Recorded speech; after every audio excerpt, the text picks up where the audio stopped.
हम तो केवल, महाराज जी तो केवल प्रारंभ करा रहे हैं, पर ये स्थिति आपके जीवन भर में स्मृति बनकर के रहे, स्मृति इसकी ऐसी छाप छोड़ दे आपके चित्त में, तो वो स्मृति कल्याण कर देती है। नष्टप मोह स्मृतिर्लब्धा। स्मृति इतनी आवश्यक क्यों है?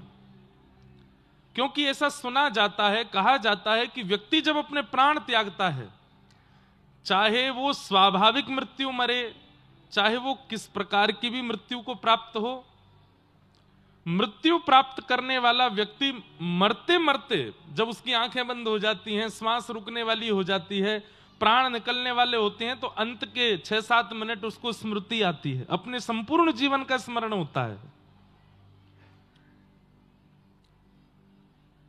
कहते हैं ऑन स्पॉट मृत्यु हुई ना, थोड़ी देर के लिए चिंतन चलता है, 7 मिनट चिंतन चलता है। वो 7-10 मिनट क्या चिंतन में आता है? मेरा जन्म यहां हुआ था, मेरी माताजी ये थी, मेरे पिताजी ये थे, मैं इतना बड़ा हुआ, फिर मेरी ये बहन थी, मेरे ये भाई थे, मैं उस स्कूल में पढ़ने गया, वहां मेरा वो मित्र था, फिर उसके बाद मैं कॉलेज गया, यूनिवर्सिटी गया, फिर मेरा इनसे ब्याह हुआ, मेरे 2 बालक हुए, मैं ये कमाई करता था, ये मेरी जॉब थी, ये मेरा बिजनेस था, यहां मैंने घर बनाया, वहां मैंने प्रॉपर्टी ली, किसके साथ बुरा किया, किसके साथ छल किया, कपट किया, सब याद आता है। आज मेरी ये अवस्था है और इस कारण से मेरी अब मृत्यु हो रही है, बस खत्म, निकल गए प्राण। लेकिन एक बात, व्यक्ति को सब कुछ याद आ जाता है, लेकिन उसको ये याद नहीं आता कि मैं गिरिराज जी गया था, मैं बद्रीनाथ गया था, मैं जगन्नाथपुरी गया था, मैं द्वारिका गया था, मैं रामेश्वरम गया था, मैंने एक बार कथा सुनी थी, मैंने एक अनुष्ठान में यजमान बना था, मैंने वहां पर इतना दान किया था, पुण्य किया था, दंडवती परिक्रमा, ये सब उसको स्मरण में नहीं आता। क्यों? क्योंकि ये उसकी स्मरण बुद्धि की प्राथमिकता में नहीं था। समझ में आ रही है बात? ये उसकी स्मरण बुद्धि की प्राथमिकता में नहीं था। जो प्राथमिक होता है वही स्मरण आता है अंतिम समय में। प्राथमिक क्या था? प्राथमिक धन था, प्राथमिक पत्नी थी, प्राथमिक बच्चे थे, प्राथमिक ऐश्वर्य था, प्राथमिक नाम कमाना था, प्राथमिकता और चीजों की थी, ठाकुर जी के नाम की नहीं थी। इसलिए ये स्मृति नहीं आती कि मैंने कथा सुनी थी, इंद्रेश जी महाराज कथा सुनाने आए थे, उन्होंने ऐसा कहा था, ये स्मृति में नहीं आता। इसलिए कथा याद करना आवश्यक नहीं है, कथा को, भगवत सेवा को, भगवत भजन को प्राथमिकता देना आवश्यक है कि ये प्राथमिकता है मेरे लिए, ये इंपॉर्टेंट है मेरे लिए। बस वो इंपॉर्टेंट रूप में अगर आपने स्मृति में धारण कर लिया तो अंतिम क्षण में यही सब स्मरण में आने वाला है और वही स्मृति कल्याण करेगी। इसलिए स्मृति बहुत आवश्यक है, याददाश्त बहुत जरूरी है। भगवान ना करे कभी हमारी याददाश्त जाए, पर जाए तो सब भूल जाए, लेकिन ये ना भूलें कि हम ठाकुर जी के हैं, ठाकुर जी हमारे हैं, ये कभी ना भूलें। अच्छा एक बात बोलें, याददाश्त जाने वाला व्यक्ति, अब हमने तो देखे बहुत कम है जिनकी याददाश्त चली जाती, पर सब भूल जाता है, सब भूल जाता है, कौन मेरा, कौन अपना, कौन पराया, सब कुछ उसके चित्त से निकल जाता है। लेकिन मैं इंसान हूं, मुझे खाना खाना है, मुझे पानी पीना है, मुझे सोना है, ये नहीं भूलता वो, ये उसकी स्मृति में रहता है। जिस प्रकार भोजन आवश्यक है, जल आवश्यक है, निद्रा आवश्यक है, ऐसी आवश्यकता भगवत नाम की हो जाए, बस इतना करना है, ये हो गया तो सब कुछ आपका समझ जाएगा। बस अपना जन्म लेना सार्थक हो जाएगा कि ठाकुर जी हमारे लिए इतने आवश्यक हो गए, भगवान नाम हमारे लिए इतने आवश्यक हो गया।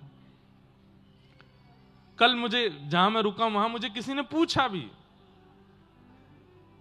कि महाराज जी ठाकुर जी का नाम, ठाकुर जी की कथा, वो हम भूल क्यों जाते हैं, छूट क्यों जाता है, उसमें हमारी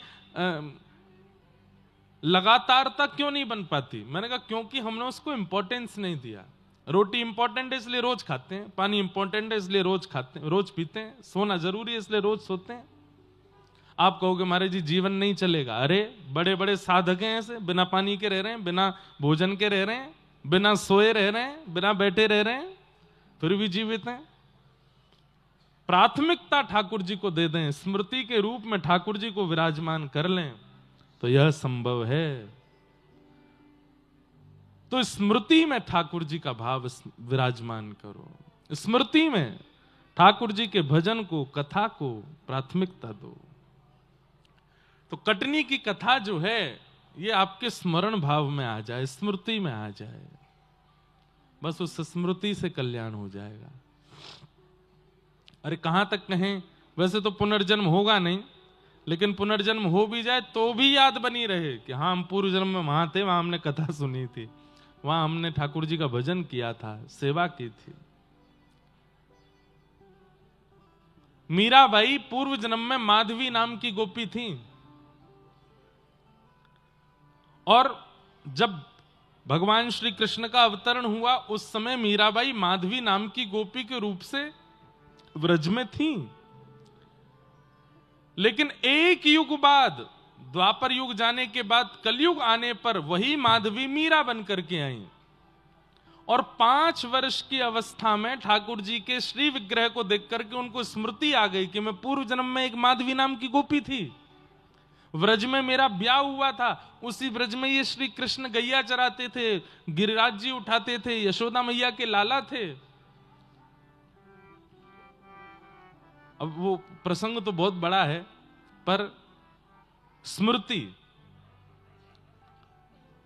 जितने भी संतों के आप चरित्र सुनेंगे, चाहे वो नरसिंह मेहता हो, चाहे वो मीराबाई हो, चाहे वो सूरदास हो, चाहे वो गोस्वामी तुलसीदास हो, सब अपने पूर्व जन्म में भगवत भक्त रहे हैं और पुनर्जन्म लेकर के उस स्मृति के साथ भगवत भक्ति कर रहे हैं।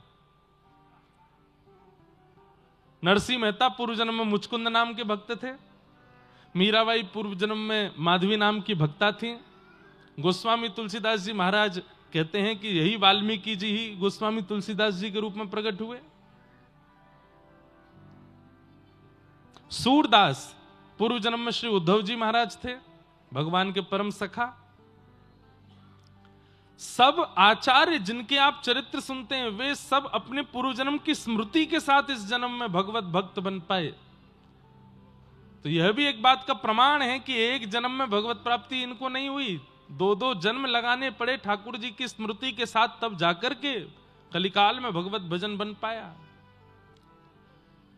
इसलिए भैया स्मृति कथा की हो, भागवत की हो, भगवत सेवा की हो, उसको चित्त में ऐसे विराजमान कर लो कि ये स्मृति कभी जावे ना, ये स्मरण कभी जावे ना।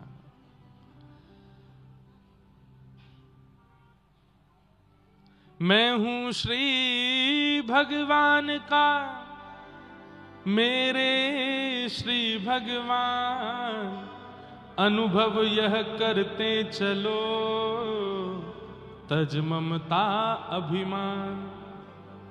अभिमान और ममत्व का त्याग करते हुए यही स्मरण में करते रहो कि मैं ठाकुर जी का हूं, ठाकुर जी मेरे हैं, मैं नाथ का हूं, नाथ मेरे हैं। यह स्मृति सदा चित्त में धारण करते रहो। खूब आनंद हो रहा है। पिताजी महाराज भी यहां एक दिन कथा में पधार रहे हैं, पूज्य गुरुदेव भगवान।